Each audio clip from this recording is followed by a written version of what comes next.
Hello! Finally, you get it working. Yeah, cool, nice one. Hello, everybody, and welcome back to another episode by me doing my very first paid customer. And yesterday we drew up a sketch, and today we're going to be inking that one. But if you're new to the channel, my name is Blut084. BLUT084. I do apologise for the tardiness today, but we've got live problems as always. We had a little bit of problem getting the computer turning on today, but hi there in chat. Welcome to the live chat today. I am recording as normal, but I won't be recording any of the chat. I'm just recording what I'm doing on the paper today, just so you get a better view. And when I've done the whole project, as you know, I'm going to say your name. The Sir Pineapple First. Hey there, mate. As you are the first payment customer. You did join me yesterday, and we sketched out this picture here, didn't we? Of your design that you decided to be drawn. What are you saying there? You should try to post a story fire. Let me get on with this, and we'll chat about that in a second. But yeah, we did all of this and got all of this ready. Like I said, I'm recording on the PS4, so I can ink this, and then when I color it, and then when I get round to doing all of this in polymer clay, which this is the aim of the idea of doing the sketch, is I will ink all of this up, get it all looking like something like, and then use that image for the coloring for the polymer clay. Obviously the shape, I already know the shape of the polymer clay, and we'll get some colors towards the end. We did pick the colors yesterday. You didn't see us pick those colors. Definitely go check out yesterday's live stream. But if you want to see how it all comes together, tomorrow, if not today, I will be colouring it in. But inking takes a while, so we'll probably be taking most of today to just ink over all of what we sketched yesterday, just to get rid of all of those sketch lines. We can have a little bit more of a sharper picture using a bit of ink. I've got a few different ink and the different techniques. I may ink it all one go and then shade it afterwards. I might have a go at using my new Copic markers as well to get some shading in there. I'm not sure yet, but again, this is just the rough copy that we did yesterday, and we're going to be getting on with the whole inking process today. Yesterday, Mr. Pineapple Man, or Sir Pineapple First, again, because he's the paying customer, he did pick the playlist in the background, and we were listening to Green Lantern. If you don't know who Green Lantern is, then he is a DC superhero who is basically, he has the power in his ring, and there's loads to it. And if you want to find out the beginning of the Green Lantern and the mythos are behind that, we can find out the beginning of it yesterday. We'll be listening to the rest of it today while we get on with the inking. As you know, guys, I don't always talk, but as we are live, you can keep those comments coming in, and I'll answer them as quickly as possible. But is there anything you want to change before I go into the inking stage, Mr. Pineapple? So, yeah, is there anything you wanted to change out of that picture for the character, mainly? Just so once I've inked it, you don't, oh God, I wish I had changed that. So is there anything you wanted to change from the character? Again, the background it's just a background. It's just something we put him in. And it was a bar, wasn't it? We put him in a bar scene. He's a top, a top hat and tails with his cane there. Again, this is all going to be freestanding polymer clay. And also, Mr. Pineapple Man, because you have joined me, you're the first to join me, apart from Mr. Gaming Junior. If you know, Mr. Pineapple Man knows that I do some polymer clay, and he's also asked for 2 more polymer clays, and one I've already started for your Roblox characters for your son there. I'll quickly show you what I've made there. I can't create you too much of a thing, but there's one already made. I did that last night. I haven't baked it because I want to make them all and then I'll bake them all together. It's quite soft, but like I said, I can't show you too much because I'm kind of keeping that one a little bit hush hush, because I have recorded the whole process of making that one, and I will be uploading that one promptly after editing. But yeah, excuse me. Yeah, light problems. Oh, excuse me. Burpees. But yeah, we're going to be getting on with some of this inking. What are you saying in chat there? Looks good. Okay. Looks good.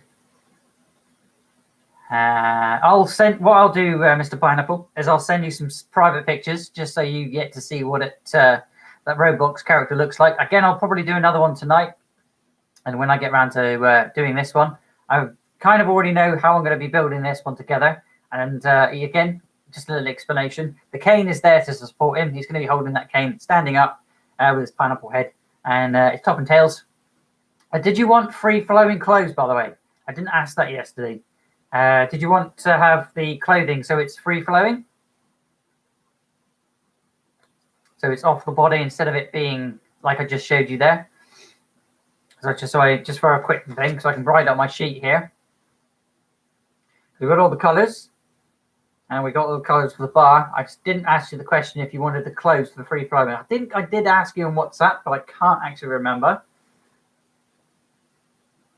So would you like free-flowing clothes? So the shirt, top and tails are all kind of off the body and look like clothing, or just something I've painted on? Probably the tails. Okay. Well, I'll just do the whole jacket, mate. That's what I was asking. I'll do the whole jacket. And same way I did Morningscape with his jacket, not with his jacket open and a little jacket or t-shirt thingy underneath. Obviously, this one's got a waistcoat and things. But yeah, okay. I'll free flowing. So I'll just put free flowing. I think I'll kind of remember that, but put free flowing clothes. And if you're in chat, or if you're joining, or if you're watching this back, and you're interested in having your own illustration done and some polymer clay figurines made for you, or even something in VR, don't forget you can leave me a comment down below.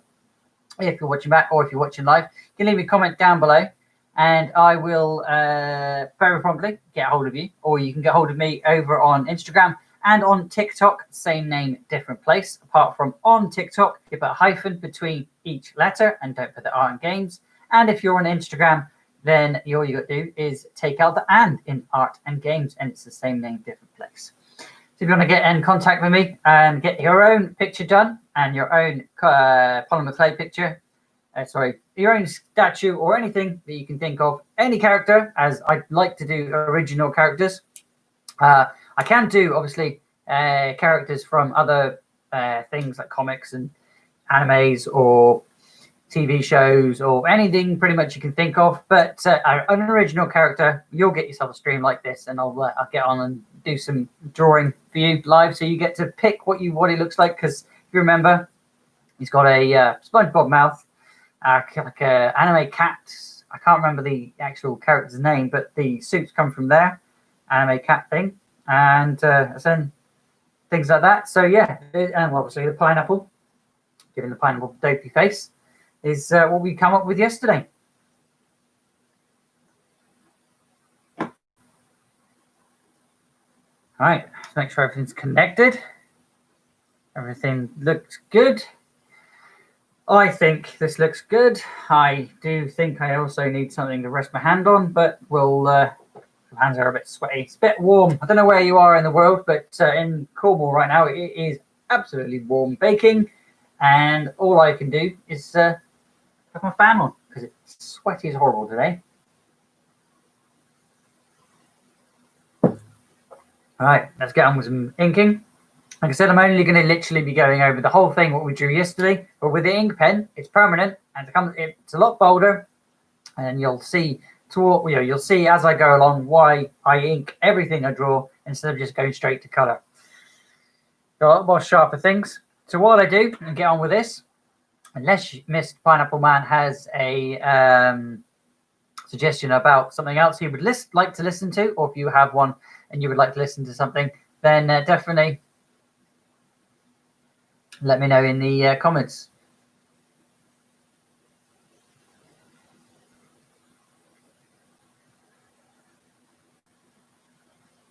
Oh, it's a new social media saying there. Mars Gaming. Mar Gamings Junior.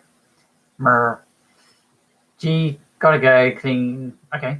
Gone then. All right. Okay. Yeah. So, why I've got so many apps. I don't want another one. Thank you. I haven't even heard of that one, so it's probably one of those. Yeah, try my new app. Anyway, unless you've got a suggestion, bud, I'm going to listen to some more Green Lantern, get some inking done, because I don't really need to ask you any questions today, because we already know what you want drawn, what you want, how you want it drawn. We've just got to get it drawn, inked up, and done. Let's get going. Playing from the main SNT 110. Okay. It's not like it's one of those things where it's like. Let me know if you can hear this okay in the background. If you can't, I will turn it up. If it's too loud, I will turn it down. Oh, God, I'm going through this depressive phase. No, not at all. I'm running on 0 hours of sleep because I'm reading Jeff Johns' Green Lantern. And it's the craziest thing. This is so addictive because, like, I get like the origin of the Star Sapphires, right? And I'm like, well, I mean, I can read just like a little bit more, right? Like, I can read just like a little bit more and then I'll go to bed. And the next thing I know, I'm halfway through the first volume of Sinestro Corps War, and it's just like, why have I not slept yet? Like, but it's so good. It's such an amazing run. But here's the deal. So with Jeff Johns' Green Lantern, I actually noticed this question was being asked by a few people when I posted the reading order on Reddit. I actually have the reading order for all the videos that we're going to do. I'll have the reading order down in the description, or at least the order of the videos as we're going to do them down in the description. But one of the things that I saw, just a quick one. Saying, hey, like, what pen I'm using is a 7.1, 7.0, ballpoint or eyeball or uniball, whatever you want to call them. But yeah, it's an illustration pen. It's one of the best uses, the only one I use. If I want a thicker line, I use felt tips or whatever pens I have available. But you'll see what pens I use as I go along, and I'll tell you which pen, what I'm using. Well, you basically be able to see. But yeah, I'll tell you what I'm doing as I'm going along. But for now, I'm going to be getting some inking done and listening to some Green Lantern. Things like Green Lantern Corps. Did Jeff Johns write that? No, Jeff Johns just wrote Green Lantern. But Green Lantern Corps is a companion comic. We should start. We'll start at the head and make our way down, shall we? Hey, Wimby. Womby, how you doing, buddy? Welcome to the chat. Exactly like that. If you were reading, everything in Marvel Comics about the collapse of the multiverse, and all you cared about was the collapse of the multiverse, all you cared about was planets crashing into each other and that kind of thing. A couple minutes to warm up. You were following the Illuminati. You were following, Reed Richards and Doctor Strange and, so on and so forth. But if all you cared about is what the superheroes were doing while the multiverse was collapsing, then you were reading Avengers. But both stories together made things more cohesive. It made things a lot more intriguing, a lot more interesting, and it was richer and it was a fuller story. Now, eventually there came a point where Avengers and New Avengers just intertwined, and you had to read them both in order to understand what was going on. Otherwise, you would have gotten just pieces of the story here and there, and things wouldn't have made any sense. But with Green Lantern, it's similar to that, but only insofar that the stories don't really intertwine directly. They do when it comes to events, but they're really so kind of isolated to a degree. But we're actually going to cover all of them. We're going to cover both Green Lantern and Green Lantern Corps. But what we're going to do here is we're going to pick up the Secret Origin. Now, chronologically, Secret Origin. Yeah, I'm good, buddy. I am good. Thank you very much for asking. I'm glad you're okay too. Secret Origin comes much later on in Jeff Johns' Green Lantern, but I really want to cover it now. The reason why is because what it does. You don't know what we're doing, buddy. I have posted something up on TikTok. And well, you can probably tell by the thumbnail, but Mr. Pineapple Man has picked his picture now. And until we get to Blackest Night, we just get these great little moments here. I think you don't know the character. We did the full design yesterday. I think that reading Secret Origin before you in pencil, start the main and today we're just inking it out. Run, I think makes things a little more interesting. So again, the cool thing about what Jeff Johns did here is under normal circumstances, whenever a writer takes over a story, they take over a character, they adjust things. They kind of, say, hey, here's where things stand right now. But then if you want to know about why certain events are taking place, well, they just tell you to go back and read the old stuff. Jeff Johns does not do that. We can literally start here and not know anything about Green Lantern before Jeff Johns took it over. That's how self-contained it is, and that's how well written it is. And so we're basically going to take that approach. There'll be a few times where we reference things from before Jeff Johns, but on the whole, we're not really going to. We're actually just going to kind of treat it as though this is the first time Green Lantern has ever appeared in DC Comics. Now, of course, what this does is this picks up on the early days of Hal Jordan. Let's just say when he was a kid, and of course, his first introduction to Carol Ferris. Keep in mind, Carol Ferris's father ran an aircraft testing program, which basically existed to test out different aircraft for military use. That was the basis behind it. Of course, you had Air Force pilots and things like that, former Air Force pilots in a lot of ways. But when a new a new plane was created, a new jet was created or something like that, Ferris Air would have their pilots test it out before the military would actually adopt it. And that actually just kind of makes good sense, to be honest. If a plane was dangerous, you wouldn't want to kill your own Air Force men because of that. You'd want to kill somebody else's. So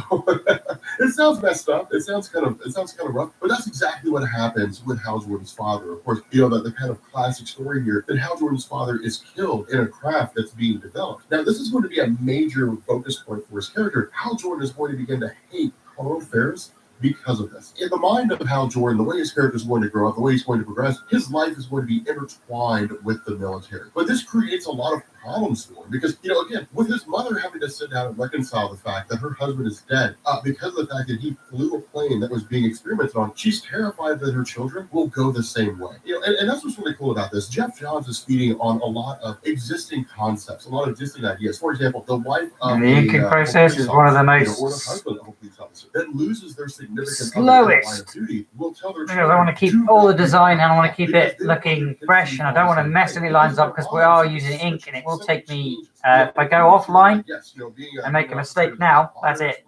It's the mistake.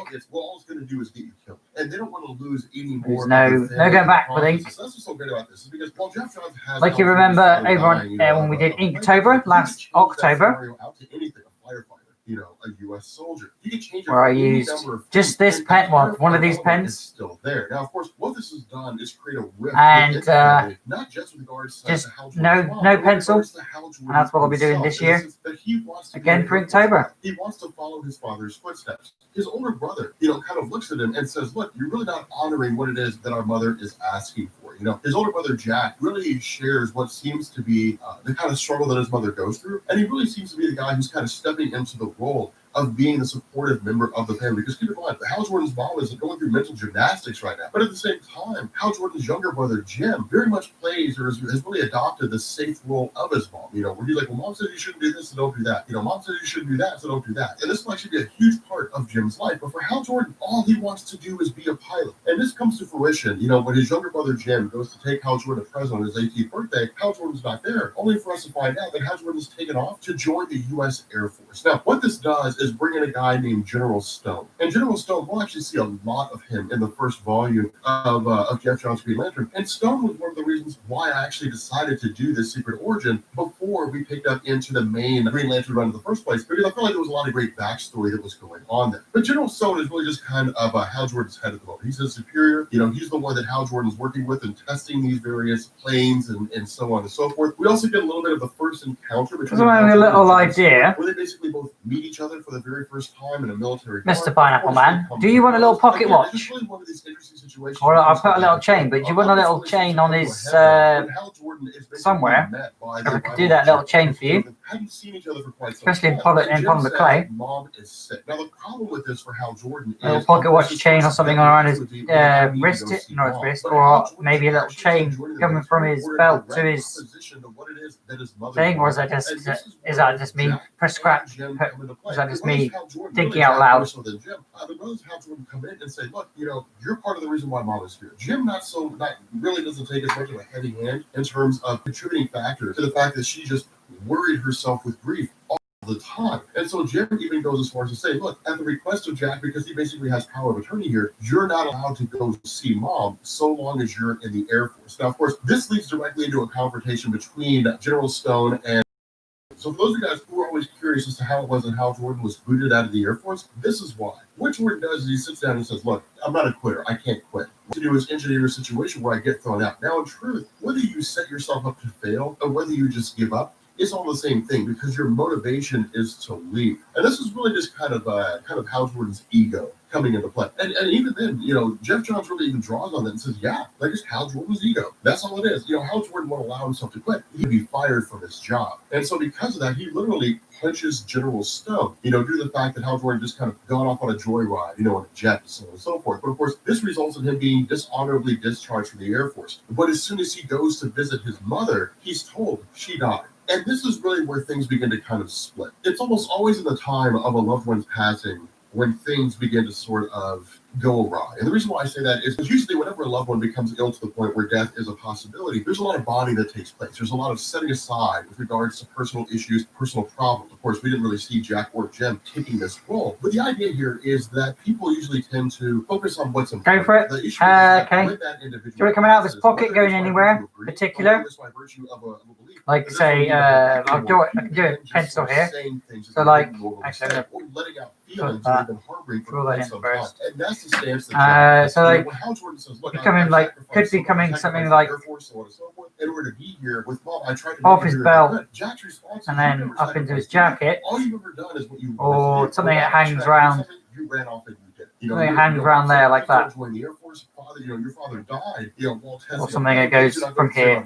Hal Jordan took off up into and did here. that. Jack was the one that left college to get a job in order What to do you make sure reckon? the family was taken care of. Jack was the one that tried to keep his mother, you know, up on her 2 feet, tried to keep her from just kind of worrying herself into the ground. I mean, ultimately, of course, she died of cancer. But the idea here is that Hal Jordan's actions are not those of a person who cares about individuals outside of himself. Hal Jordan's actions are of those who only cares about himself. And that's really what Jeff Johns is saying here, is that in the early days of his life, Hal Jordan was extremely selfish. Now, what this does is this transitions really to the moments or to the days leading up to Hal Jordan becoming a Green Lantern. And it starts out with Abin Sur. Now, of course, Abin Sur is the death of Bruce Wayne's parents to Hal Jordan, which is to say, he's the catalyst by which Hal Jordan becomes the Green Lantern. With Abin Sur, his character had always just been seen as a guy who just crash landed on Earth. The reason why that had happened hadn't really changed too much. It was just a battle led him to that location, and the result really was like a fight with Sinestro. But the result was that incident led to him crash landing on Earth, succumbing to his injuries, but before his death, sending his Green Lantern ring out, which chose Hal Jordan. What Jeff Johns does here is change everything. Jeff Johns comes out with the character of Atrocitus and says that Abin Sur had essentially lost his mind over the years, or maybe he gained a little more awareness than he previously had before. The fact remains that Atrocitus had essentially been messing with the mind, or really kind of opened Abin Sur up to something he didn't know before. That, you know, prior to the Green Lanterns coming into existence, this dirty little secret, the thing that none of the Green Lanterns knew about, was that the Guardians had created the Manhunters. Now, we'll get more into them as we progress further throughout the No Green preference? Lantern mythos, because, you know, the actions of the Manhunters, the role they play, is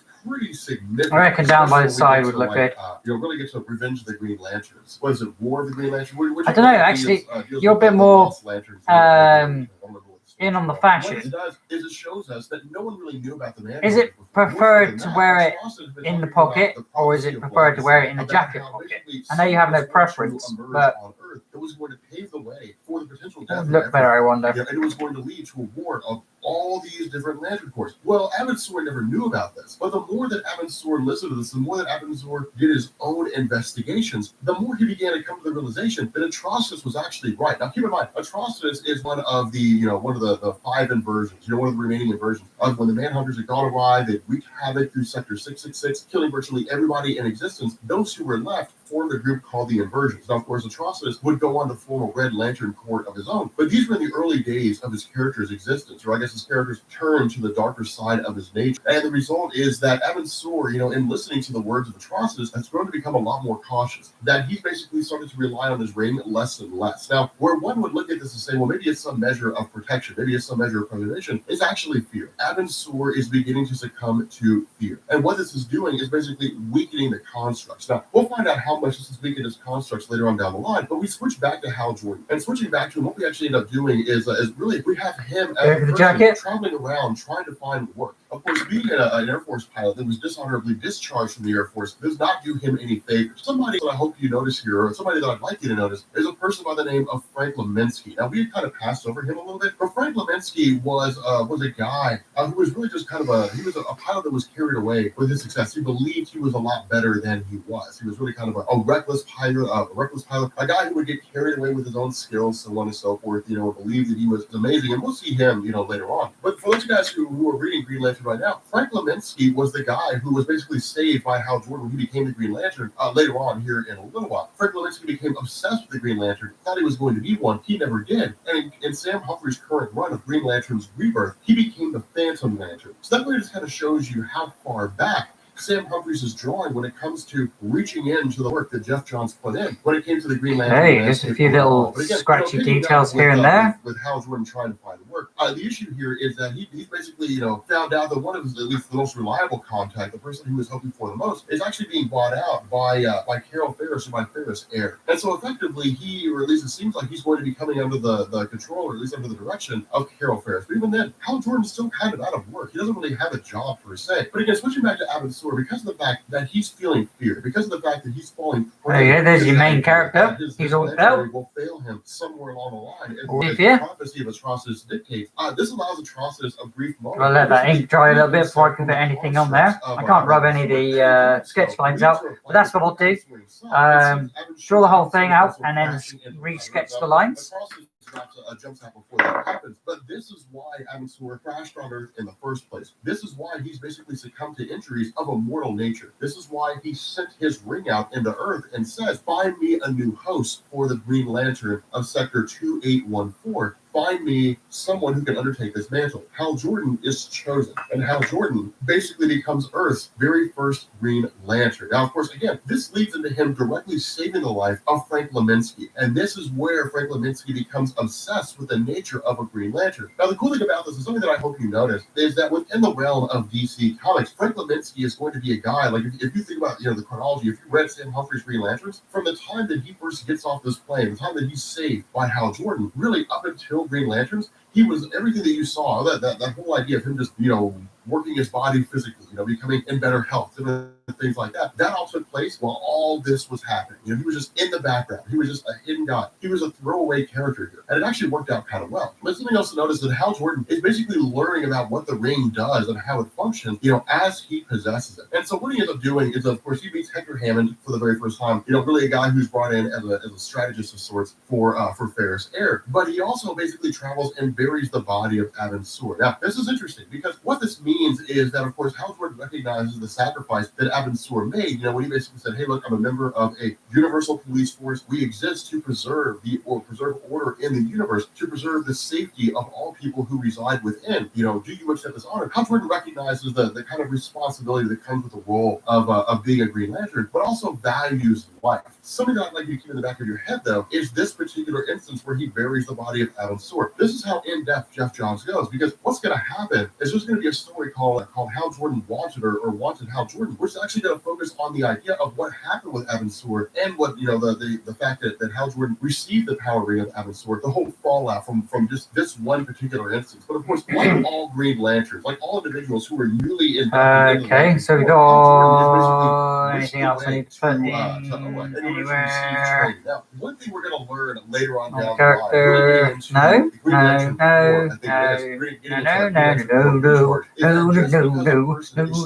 Don't do it. Doesn't mean they have to become a Green Lantern. And in fact, this is actually going to be a really, really cool scenario that's going to unfold. I won't spoil anything. It's really, really cool the way it happens. It's one of the things that I really, really enjoy. But right off the bat, Jeff Johns shows us that when it comes to Hal Jordan, he's a hothead. He does not like being told what to do. That's the best way to put it. He has a resistance to authority, I think is the official term that's given. Of course, he meets Kilowog for the very first time. And this is one of the reasons why Kilowog is a fan favorite. I mean, whether people were reading Green Lantern before Jeff Johns took over, whether they jumped Jeff Johns and it was their first introduction to the Green Lantern mythos and to Kilowog, fans love Kilowog. Hoosiers.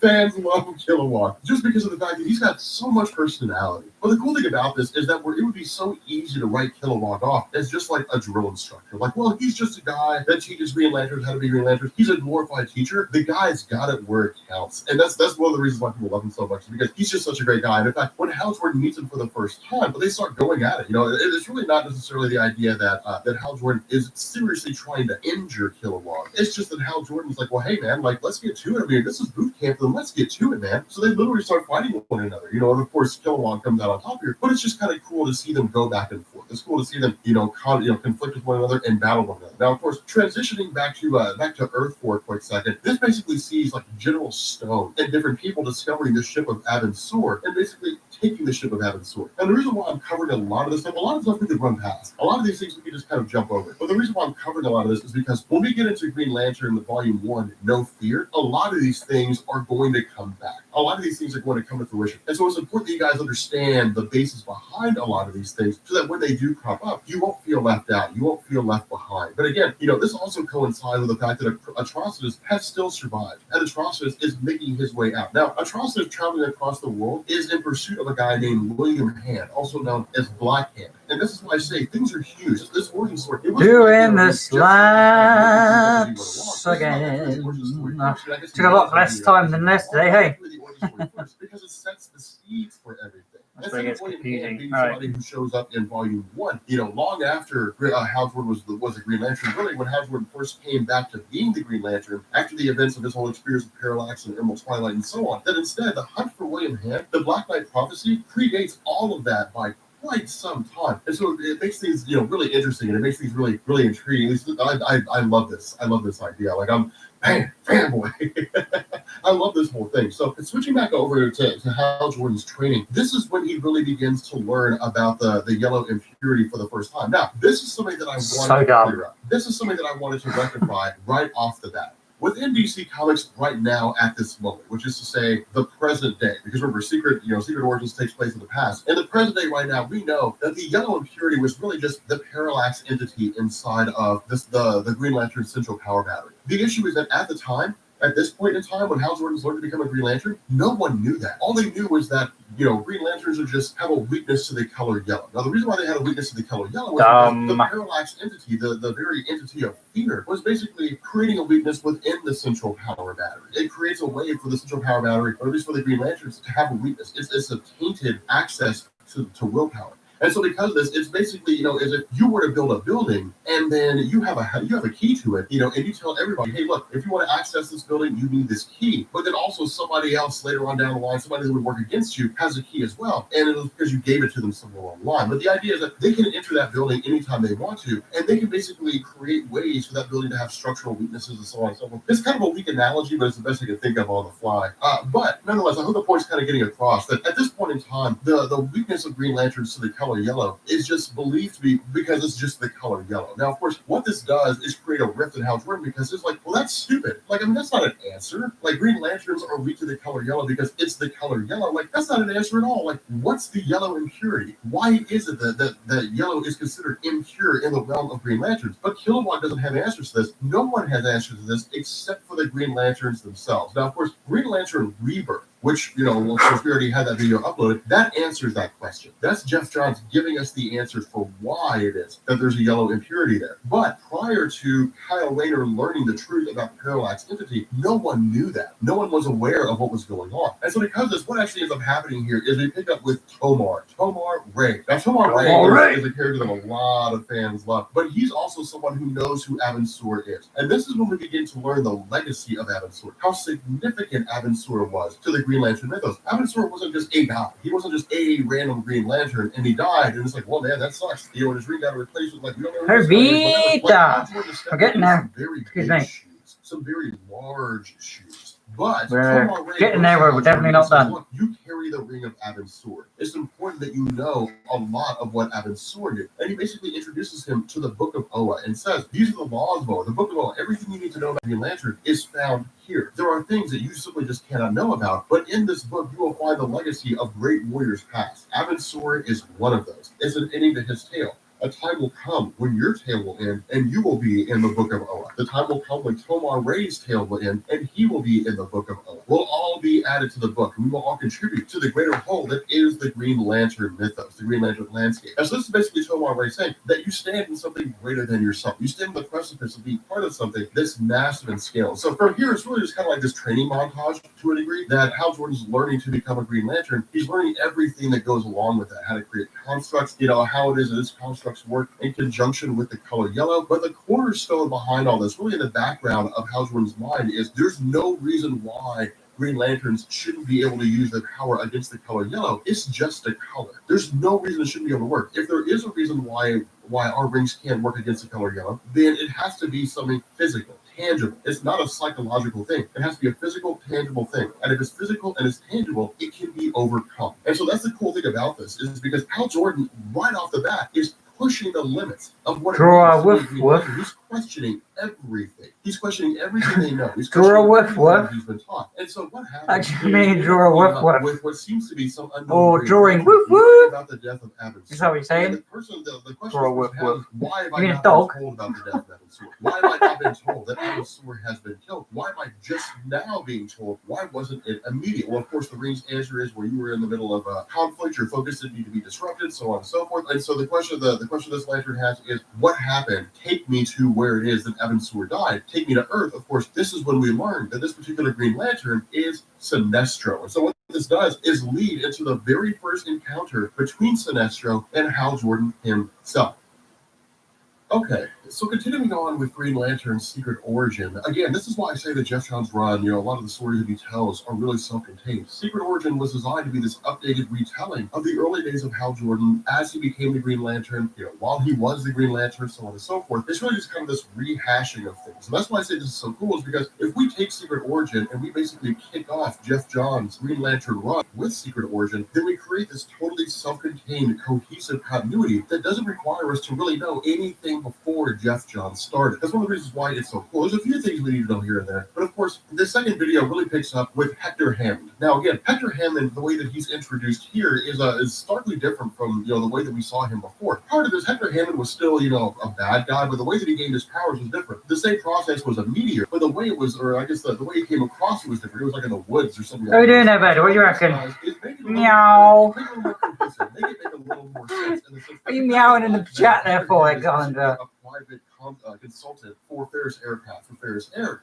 When Ferris gets a hold of the ship, or at least when the U.S. Air Force gets a hold of the ship that Abin Sur had crash landed in, Hector Hammond is one of the guys who's investigating it. Now, what Jeff Johns gives us is basically the groundwork for what Hector Hammond will become, which is to say, in this instance, Hector Hammond is very abrasive. He really sees things as his way or the highway. But what we also find out is that he is not viewed by anybody in a good way. And what I mean here is that where people, with the people that he's working with are talking about how the engine core, is kind of kept closed, it's difficult to access, they don't really know what's inside of it, they shouldn't just crack it open. Hector Hammond just busts the thing wide open, and when he does, he's exposed to the meteor energy source, and he's basically endowed with telepathy and telekinesis. It modifies the structure of his brain that gives him new powers. The problem is that it's not necessarily something he can control initially. Instead, what is happening is, just like anybody in comic books who develops telepathy, he begins just, unintentionally reading the mind of those around him. What he learns is that everybody hates him. People consider him weird. They consider him strange. They consider him somebody who's just socially awkward, doesn't have any social skills. They just look at him as just an odd fellow. Now, this is interesting because what Jeff Johns does is he says, look, Hector Hammond could have gone two ways. I mean, this fraction of a second was a crossroads. He could have taken their words to heart and, become something better than what he was, or he could just stayed on the path that he was on. Now, in truth, with the path that he was on, his powers were of such a level that he easily could have just dealt with all these guys, and that's what he does. He lashes out and he kills them all, and it kind of makes sense. I mean, opinions are useless to a dead man. So because of this, Hector Hammond effectively falls down the path of being a bad guy. He falls down the path of being a villain. What was going to be interesting about this is that instead of just, his powers running amok, he's going to harness them pretty fast. And Jeff Johns is going to say, hey, look, this is why Hector Hammond is going to be a bad guy from this point going forward. Now, of course, from here, we pick up with the return of Hal Jordan. That's one of the cool things here, is Jeff Johns kind of plays fast and loose with regards to Hal Jordan returning to Earth, but he does it in a way that makes sense. What Hal Jordan basically says is that once he was finished with his boot camp training, the Ring said, you will be alerted of any extraterrestrial threats in your sector. Now you're going back home. And the Ring just teleports him back to Earth. Now, of course, he comes across Tom, the mechanic at Ferris Air. Of course, Tom, prior to Jeff Johns' Green Lantern, we knew that Tom was kind of like this really close friend of Hal Jordan, and was one who was basically kind of going through this whole, the last will and testament of Hal Jordan. We talked about in our video about Kyle Rayner becoming God. But what we also find out is that where Arden Air Force, or Arden Air, was this place basically where, former pilots, existing pilots, were helping to test aircraft. With Ferris Air moving in with the intention of buying Arden Air, all the pilots have quit. Now, this is not because of the fact that it's just viewed as a hostile takeover. It's not because of loyalty to Arden Air. It's because of the stigma that follows Ferris Air. And this tells us how deep the death of Hal Jordan's father goes, that it doesn't just impact him. The pilots everywhere. Okay, it's for the 3 for 2 drinks sign up. And when he did, it resulted in the I death of an requested Air Force pilot. Nobody yesterday. wants to fly a death trap, and that's what they're afraid of. They're afraid that the Ferris will show us, hey, pretty guys, much here's an there. aircraft that the Air Force wants to test. Here's another aircraft the Air Force wants to test, and they have, they're afraid they'll have no idea if the time they go up in the air to test that whatever that aircraft happens to be, that will be their last time. Nobody wants to go the way of Hal Jordan's father. So because of this, Carol Ferris really kind of has to look around and realize that because of the things that her father did, that she's basically running a failing business, that nobody wants to come in. And as great as it is with her being a test flight company, of what use is her company if no one's going to test aircraft for her company? And so with the arrival of Hal Jordan, this is kind of cool, because this is kind of I love the way that Jeff Johns does it. It's one of these things where like opposites attract, and again, they have a history. A history only insofar as like Hal Jordan knew her when she was a kid. But I like the whole idea of like opposites attracting, and this is that Hal Jordan walks in and he basically says, "Yeah, like when Carol's like, hey, are you here to quit too?" He's like, "Yep, like put my name on a list of resignations," and they start arguing and bickering with one another. But then this is really when Hal Jordan starts to let it out and says, "Look, the reason why everybody's leaving is because they don't trust you. They don't trust the name of your family. Your dad took shortcuts. They're afraid you're going to take shortcuts and you're going to get somebody killed." Now, one thing to keep in mind here is that because of the actions of Hal Jordan, remember, he basically punched out his superior officer, General Stone. He had this. I'll give that a couple of seconds to dry up. But what do you reckon there, mate? So long as someone who is basically a friend of the family. Let me know what you think. Anything else you want to put in or change while I quickly make myself a quick juice? So I got a bit of a dry throat. Who can legally fly? Well, I got to wait for that to dry a second before I go in with the rubber to get rid of. Excuse me. Get rid of all the hiccups.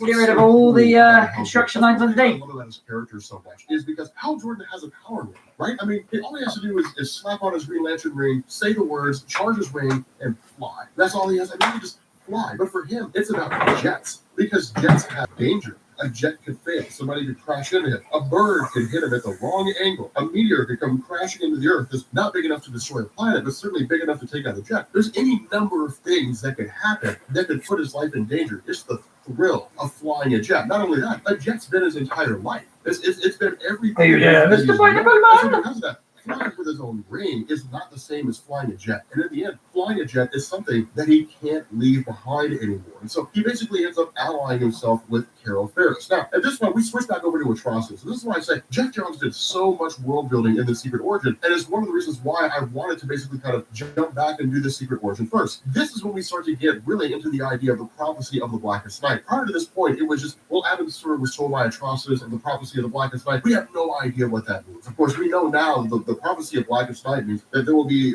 basically a rise of different Lantern Corps. All those Lantern Corps will go to war with one another. They will all be destroyed. There will be no more light, and it'll simply just be the Blackest Night. That's basically kind of what it means, more or less. But what we end up finding out here is that, remember, with Atrocitus being a survivor of the Glad you like it, buddy. Out Sector 666 and being one of the remaining Looking for me a razor a second. Because of that, Atrocitus, basically consumes getting the heart of men. He just eats people. But he throws their blood onto a skull of sorts. And what he basically ends up getting is this word called William Hand. Of course, the man that we know will eventually become Black Hand, become basically the representative of the entity of the Black Lantern. So, again, this is really just kind of Jeff Johns throwing in, peppering in these little tidbits, these little things here and there that give us an idea of how dangerous things can be. Now, of course, with Hal Jordan flying for Ferris Air, once he's actually in the air, once he's taken off as a pilot, for him, all's right with the world. The problem is that this sentiment of all being right with the world comes to an end quick, fast, and in a hurry. And the reason why is because Sinestro shows up in his path. And Sinestro's response is,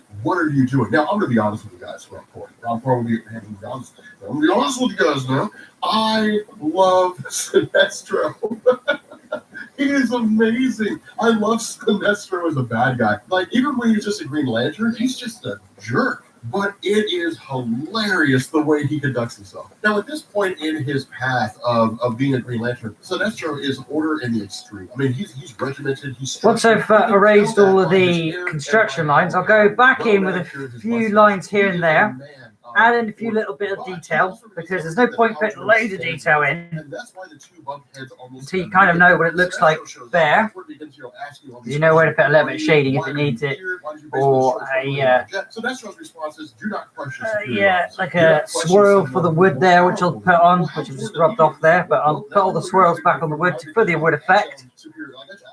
authority all the time. That's exactly what I do. And of course, the two of them kind of butt heads a little bit. But what this is Jeff Johns showing up and pointing out all the flaws of Hal Jordan. And that's why I love Sinestro, because with Sinestro being here, it's one of these things where Sinestro's really good at what he does, and he'll make Hal Jordan even better. The problem is Sinestro is a jerk about the way that he does it. But it's one of these cool things. Okay, let's get rid of the Dusty Dust. I used to play Call of Duty all the time. And I got on YouTube and I watched different YouTubers. There were people out there like the Wicker Jay. Like, if you pay attention to what he says, he'll make you better as a player. That's basically kind of what's happening here with regards to Sinestro. That was the best example I can think of. It kind of comes out of nowhere, but that's the best example I can think of. Sinestro he's just a jerk for all intents and purposes. But if you listen to what he says, he will make Hal Jordan a better person. He'll make him a better Green Lantern. And that's exactly what is happening. More ironically than that, Hal Jordan is getting a lesson here from Sinestro that most Green Lanterns could only ever dream of having. Like, Sinestro would never come down and train new Green Lanterns. He would never play the role of Kilowog. But to get a one-on-one lesson with Sinestro, the greatest Green Lantern in existence, Hal Jordan is getting something that almost nobody ever gets. And this is what he tells me. He says, look, man, your constructs are a reflection of your willpower. Your willpower has to be focused.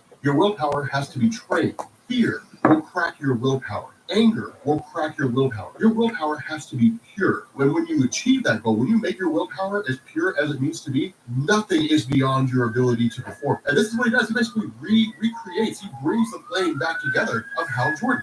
And that's what's so cool. Is because what Sinestro says is you need more training. There we go. I'm here because a friend of mine was killed because I've been Pause that. because he's being chased by. If you're listening to the Green Lantern there and you kind of watch the film, this is where the film kind of takes place. And this is like the better version of the film that you're listening to right now. This is how Sinestro became and all the other Green Lantern mythos. It's a 9-hour playlist. So if you want to check it out for yourself, it's Comic Explained. So you can find it yourself. But yeah, it's definitely worth checking out if you like comics and things like that. But I like to draw. Comics are one of those things that I used to try and redraw, but that's what taught me how to draw. But we've done that inking. We've done all the inking now. Got rid of all the sketch lines. I'm going to add in a few bits, but I'm pretty much don't need to do too much to it because now we're at the stage where the wood, not sorry, because I'm doing wood, that I can just add a few little swirls here and there for the wood and stuff like that, just to give the wood just a little bit more character maybe behind, just to show it's a wooden bar. A few little scratchy lines. You don't have to go mad with it. Just bits here and there, just to show that it is actually wood. Same with the. No, do you know what? I won't do that with there. I won't do it on there. But yeah, the background is just a background. I don't want to put too much emphasis on the background there. But there are a few bits I want to kind of like deepen and darken because it's an illustration. I'm going to pop a little bit. Just darken a few lines here and there just to emphasize certain areas.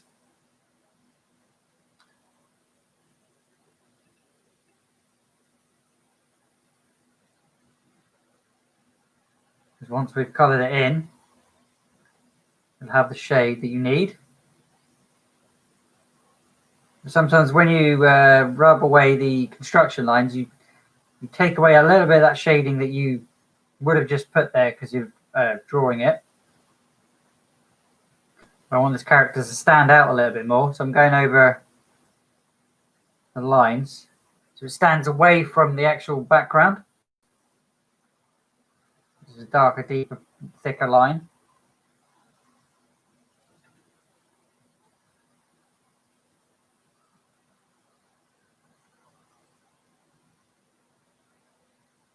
Like this.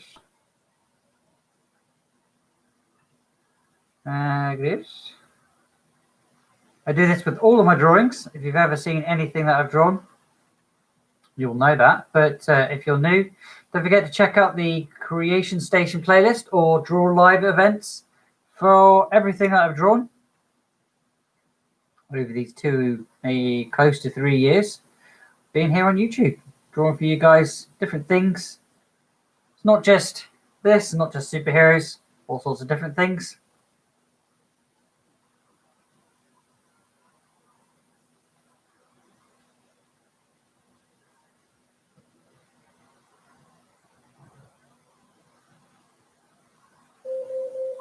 Oh, that's 50 minutes.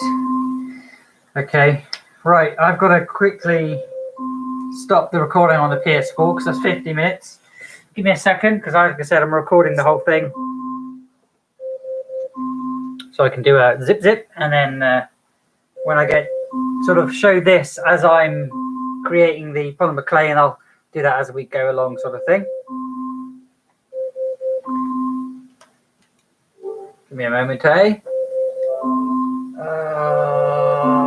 Do I? Oh my god! Didn't think I record. Alexa, stop! I didn't think I recorded that then. Oh my goodness! Right.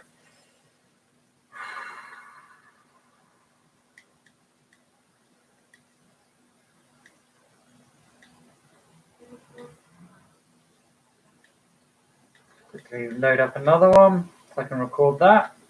I can only record 50 minutes at a time, or 55 minutes at a time, maybe 60 minutes.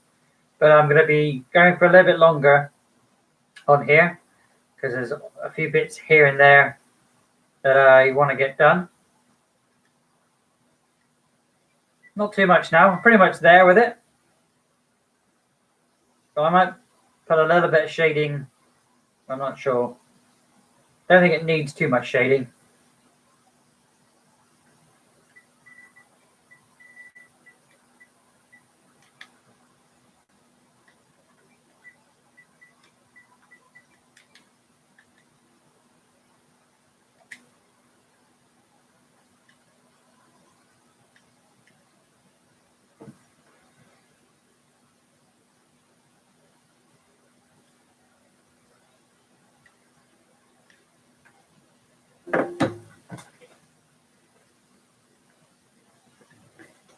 I'll be able to see your comments again in there a second if you are leaving them. Coming back to the main screen now. And we're back. Yeah, we're out of screen there. We're out of.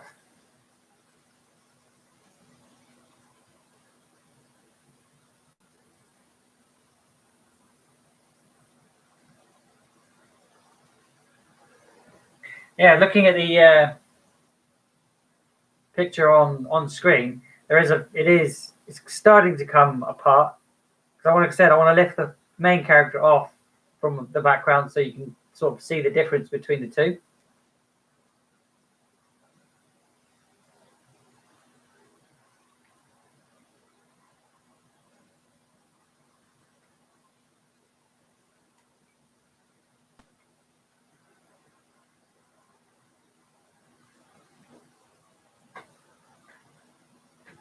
Sit back down again. Get some of this going. We'll start going around some of this. Just a little bit heavier.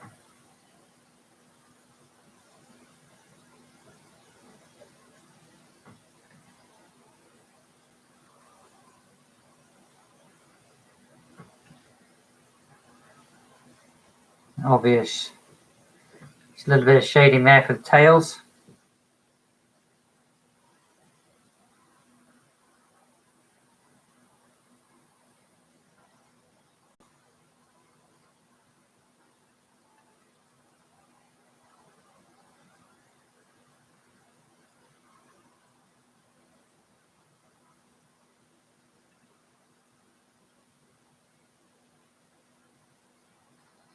Never really good at feet and hands, like every artist.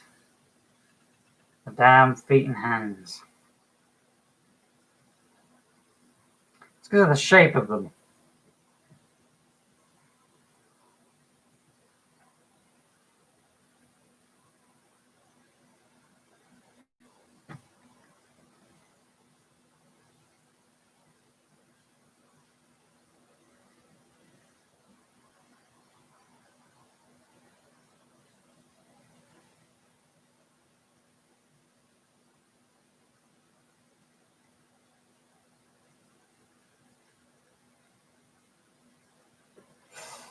I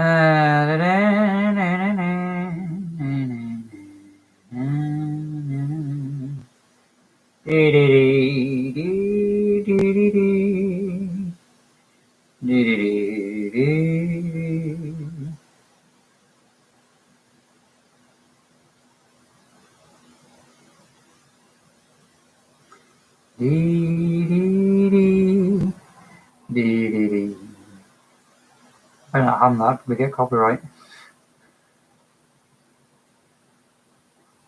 Okay.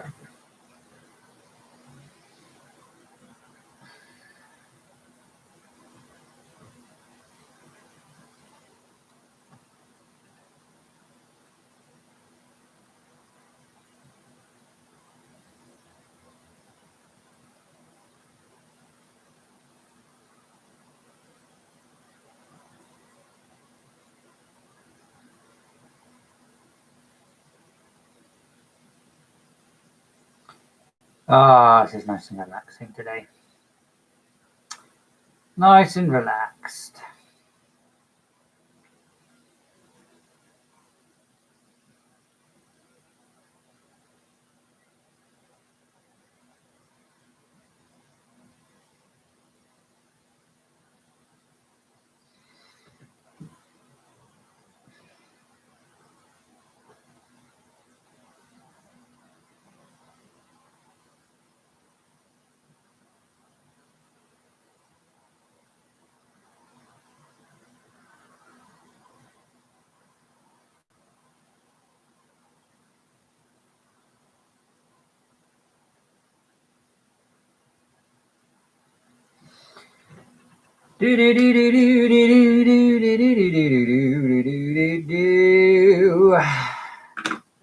Shading, maybe shading.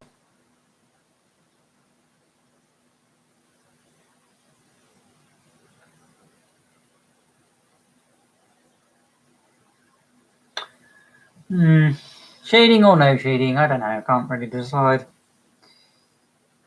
Doesn't really need it, but I could put it in there. I don't want to get super in depth with a load of shading and then I go over it with a Copic marker. See what I mean? They do look better when I shade them. There's a lot of areas that don't really need it. I don't know what to do because I'm at a point where I get there every time. I'm pretty much done. Let's give you a zoom in, shall we? Let's give you a zoom in. Let's move you around a bit. Oops, kind of upside down. Okay, Mr. Pineapple Man. Are you ready? We'll start from the top. We'll start with the Pineapple Man.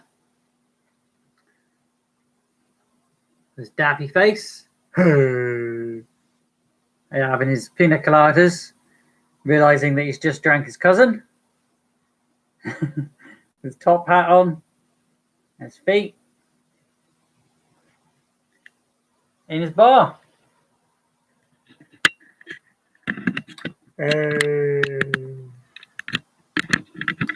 What's my t-shirt? Ah, crap. What have I done here? Hang on. I'm getting it. Doing it. Getting there. There we go. So, yeah, what do you reckon there, bud?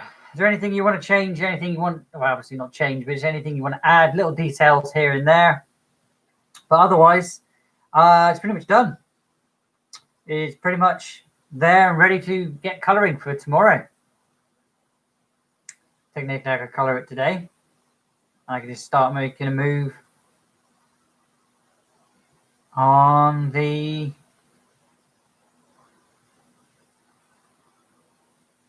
clay. Really? I get this coloured. There isn't much else I can do to this. Because again, we're just basically ignoring the thing. This is just me having a little bit of a artistic license with it to sort of go, okay, you want a character, give me the feel of it. I'm getting the feel of it. Because this picture if you want it digitized, buddy, well, again, we'll talk about it over on WhatsApp. But you do know that the two polymer clay figures of Roblox. Again, I'll show you what I did yesterday. Just started on doing that one. There'll be another one of those for your Roblox, and obviously this one here. But again, if you want this one, it's we'll talk to you about that on the WhatsApp for stuff like that. But we're going to get in color on this one. I don't know if I should color it now or if I should color it later, because I know we've now reached an hour. And I don't want to be 2 to 3 hours, because coloring takes a little bit longer because you're going to be mixing a few bits here and there. So I might see if I can put a little bit of shading on before we go today. If I can find my bloody pencils. I'll put a little bit of shading on. Other than that, there isn't much else we need to do other than color.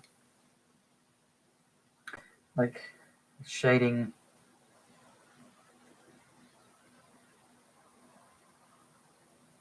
Shading here. Because I'm not using pencils at all to color it. Sometimes I color it. Sometimes I shade it.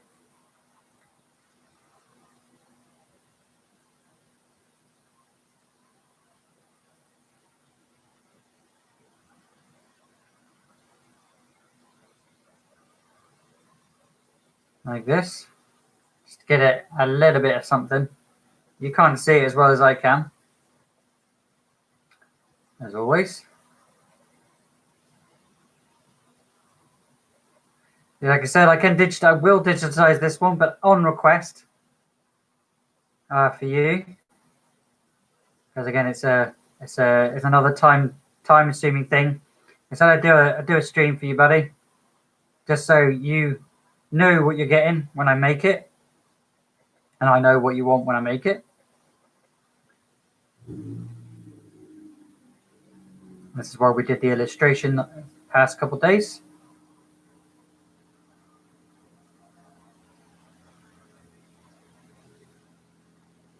Digitization will be something else you'll have to request. But again, if you guys are out there and you're watching and you want something made for yourself, what you gotta do is drop me a line here on the live streams,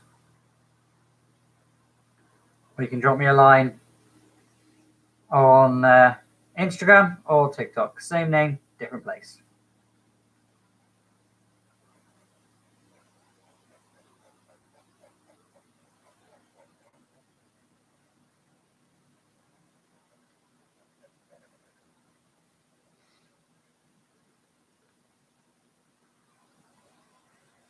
Shading the lock, I don't think it's going to need much. It's like I want to put a shading here, but there's no point. Shading here. If it was outside, I'd like the sun would be behind him, the sun would be above him. When you're in a bar, the light's pretty much on everywhere you go. So it's like, is the light coming from behind him? From the bar over here, but there's no light, so where is the light coming from? I never know. So I don't want to put too much shading in. I don't really think this is going to need much of any kind of shading. Oh, as I'm putting this on. Because it's not a pencil sketch.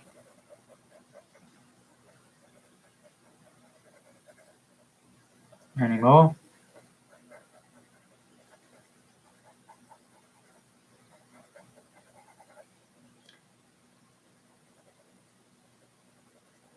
So the light's coming from over here, really.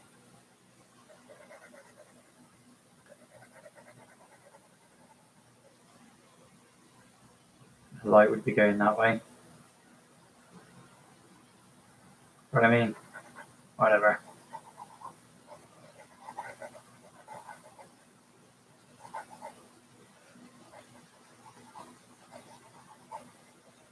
Sort of thing.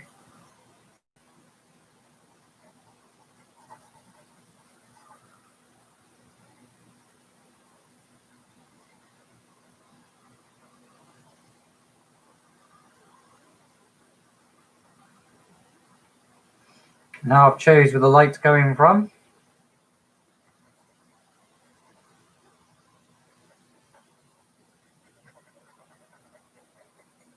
Coming from over here, I can sort of get more of a picture of where I want the shading to be.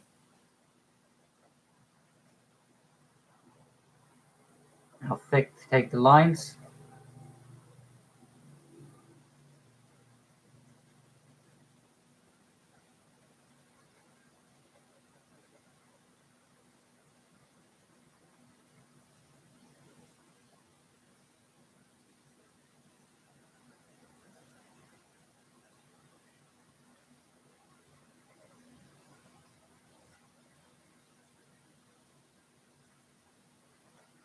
Okay. We're looking okay. I think I only shade the main character. And when I digitize, if I digitize, I will then add in the shading in the digital version as well.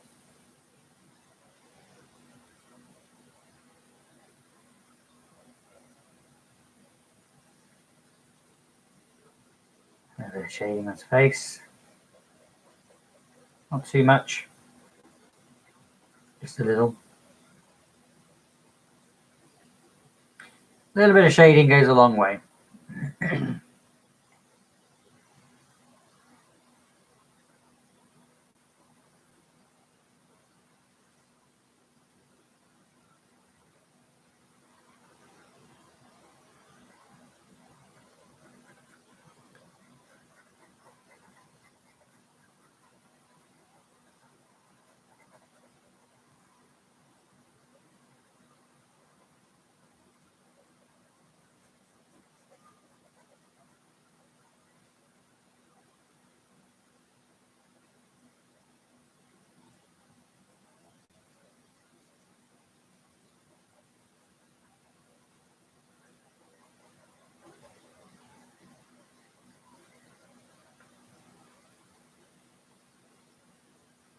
Do-do-do. Do-do-do-do-do.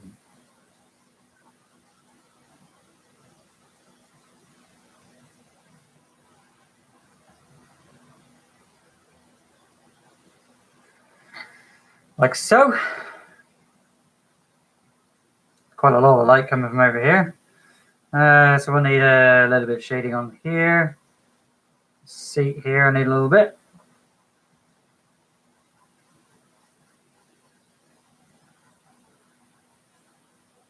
Again, a little bit of shading on the seat. Just to make it pop. Because now I've started, I want to finish.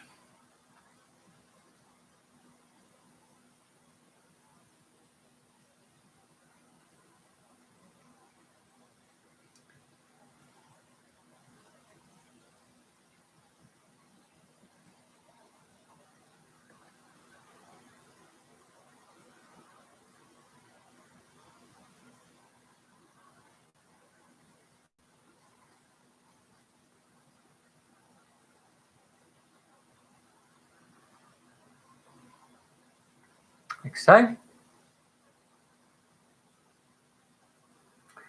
Because the light's going to be coming from here, that's not going to get affected too much, but we'll put a little bit up in the corner.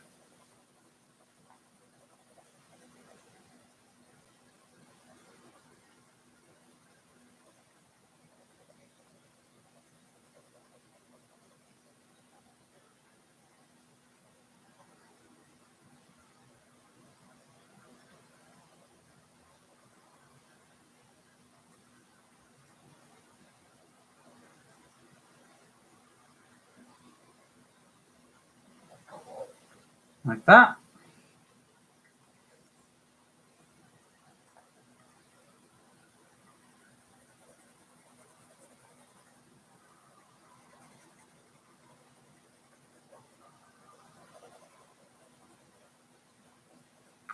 We'll fill the rest with color on that.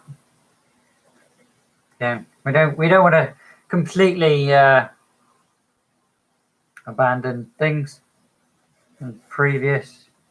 I don't know what I'm trying to say. I'm just faffing. Right.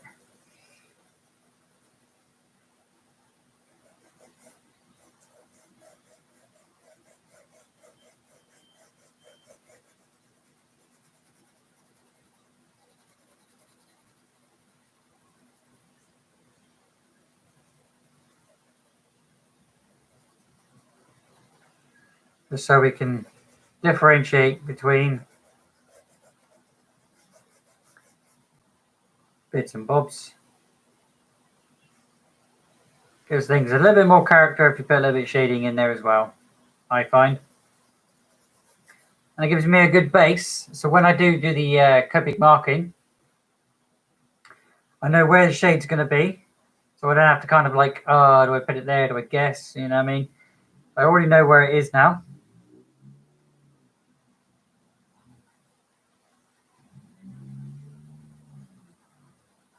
I know where the light source is.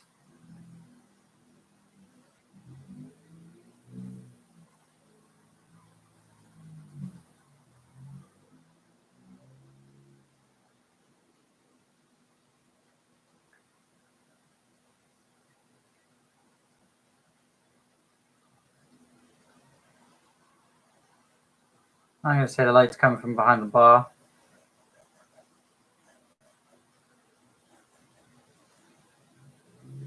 Something like that. The light's coming from over here, maybe.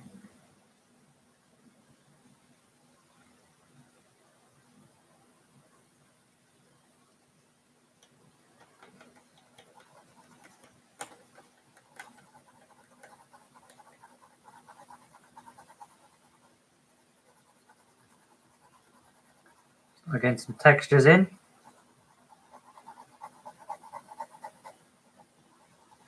Along with the shading.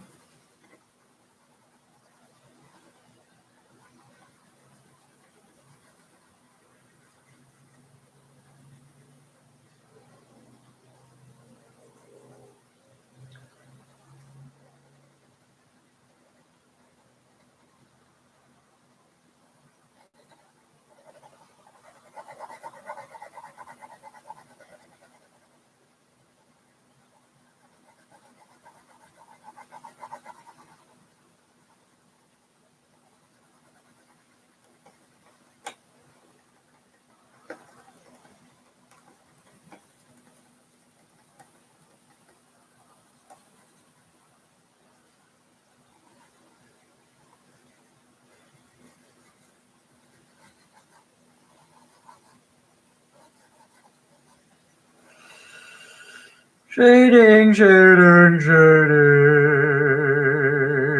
Ah.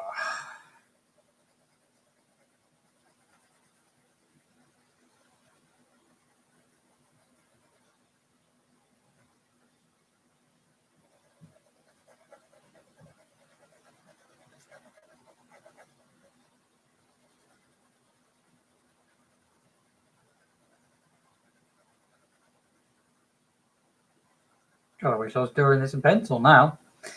I like the way this is coming out with the pencil.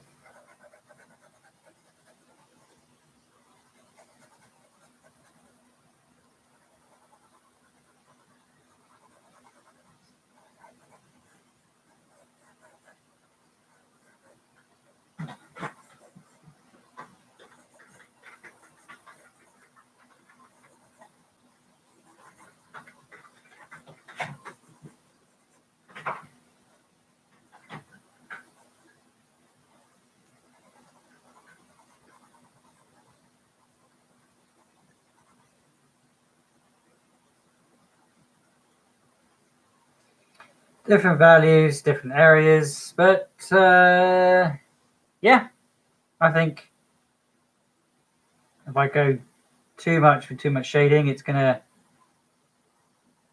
become overcoming, cumbersing. That's the word. Yeah, that's what we've done. That's what we've used. This is how far we've gotten.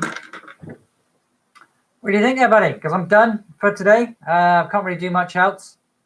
But yeah, that'll give me a pointer for tomorrow where I color it in. I will do another, like I said, I'll do another Roblox character tonight, and then I'll if I don't get around to next week, then I will do it maybe Thursday, Friday for your Polymer Clay. Not sure what's going on yet, but this week pretty much is consumed by you. So yeah, we'll get on with some more of this tomorrow. Otherwise, thank you very much for watching today live. If you're watching back, don't forget to click the links that will appear, and I will see you in the next one.